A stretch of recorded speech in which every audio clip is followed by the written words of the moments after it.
Sabe, existe uma ideia tão fundamental que ela praticamente define quem a gente acha que é. Mas e se essa ideia estiver, na verdade, completamente errada? Vamos mergulhar juntos nas forças que realmente nos moldam. E para isso, vamos começar com uma frase que com certeza todo mundo já ouviu. Penso, logo existo. Pois é, essa frase de René Descartes é basicamente o alicerce de como a gente se entende no mundo moderno.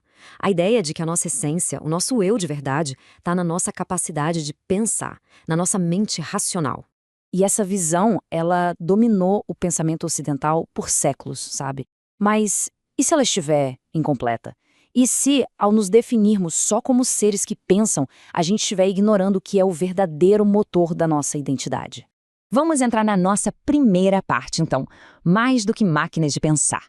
É aqui que a gente começa a desconstruir esse modelo que nos vê só como razão pura. Olha só que contraste interessante. De um lado, a gente tem um modelo que a gente herdou, a pessoa como um cérebro numa estaca, sabe? Cuja principal função é só processar informação. Mas do outro lado, tem uma visão bem diferente. A pessoa como um ser que ama, cuja essência está no coração, no desejo, e que está sempre orientado para alguma coisa. A questão aqui não é só o que a gente sabe, mas para onde o nosso amor está nos apontando. E por que isso importa tanto, afinal? Porque essa visão tem consequências bem reais.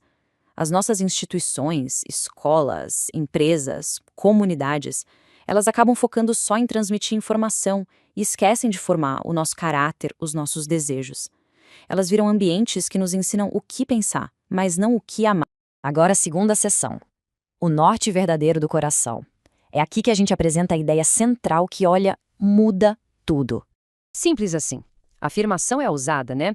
O que define quem a gente é no fundo, não é o que a gente pensa, nem mesmo o que a gente acredita, mas sim o que a gente ama. É o nosso amor que é a força motriz, aquilo que governa nossas ações, nossas prioridades e, no final das contas, a nossa identidade. Para a gente entender isso melhor, tem um termo aqui, acárdia. Não é o órgão físico, o coração que bate no peito. É o nosso núcleo mais profundo, sabe? O centro de gravidade da nossa identidade. É o que nos orienta. O foco, então, sai da cabeça e vai para as entranhas. Daquilo que a gente pensa para o que a gente deseja no nível mais fundamental mesmo. E é bem importante entender que esse amor não é só uma emoção passageira. É um desejo que nos direciona, uma busca por uma visão específica do que seria uma vida boa. Todo mundo, querendo ou não, é movido por uma imagem do mundo que a gente deseja que seja real. Vamos para a terceira seção, o poder do hábito. Ok, se somos definidos pelo que amamos, como é que esses amores são formados, então? A resposta está em algo que a gente faz todo santo dia, muitas vezes sem nem perceber. O mecanismo é um ciclo, em 3 passos. Primeiro, vem as práticas, as ações que a gente repete no dia a dia. Segundo, os hábitos. Essas práticas viram automáticas, uma segunda natureza, e criam umas disposições bem profundas na gente. E terceiro, o desejo. Os nossos hábitos acabam treinando o nosso coração, ensinando ele a amar certas coisas e não outras. E essa frase aqui, ela resume a ideia de uma forma brilhante. A formação do nosso caráter, dos nossos amores, não acontece primeiro por argumentos ou informações, mas por ações físicas repetidas. O corpo é o caminho para o coração.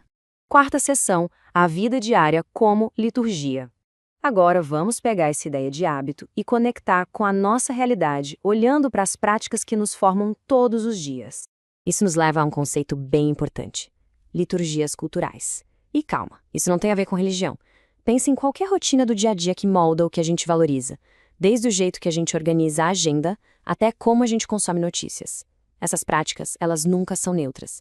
Elas sempre estão apontando a gente para uma certa visão de mundo. E onde é que a gente encontra essas liturgias? Em lugares que a gente frequenta o tempo todo. O shopping, por exemplo, nos treina a buscar felicidade no consumo. O estádio nos ensina sobre identidade de grupo, lealdade. O feed das redes sociais molda nosso desejo por aprovação, por visibilidade. Cada um desses lugares é como uma catedral moderna, com sua própria promessa de salvação. Então, o ponto crucial é este. Esses ambientes não são passivos. São ecossistemas ativos que nos formam, que educam nossos desejos, muitas vezes sem a gente nem se dar conta. Eles nos treinam para amar o reino que eles mesmos promovem. E assim a gente chega na nossa última sessão, para onde você aponta. Com tudo isso em mente, a questão se torna muito pessoal, né? Qual é a sua direção?